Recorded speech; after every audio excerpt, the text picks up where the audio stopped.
The history of Civil War is a little bit of a muddle pod because people in general have a very mixed view on what it was about. For example, conservatives argue that it was about anti-centralized rule, and they assume that the Democrats, Republicans back then, as they were called at least in the North, they argue that they wanted a centralized rule and that Lincoln was about that. Uh, you know, uh, I'm not going to discuss abolishment movement because that was more about anti-slavery movement, but they were part of the North too. And then you have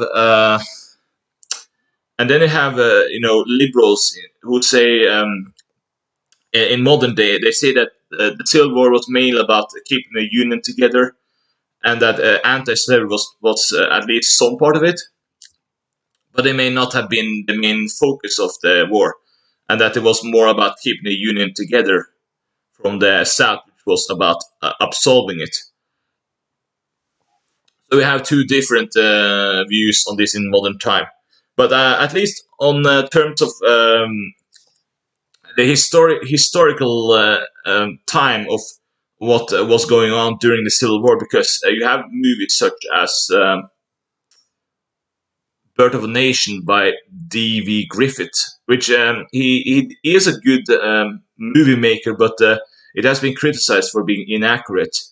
So I want to suggest a source here, John R. Lynch. I'm gonna link the audiobook to it because he was an African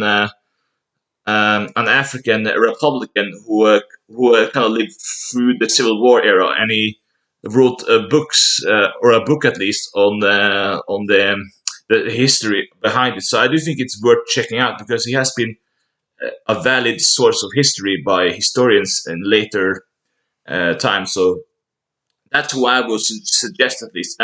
If you want to suggest someone else too, that's also fine.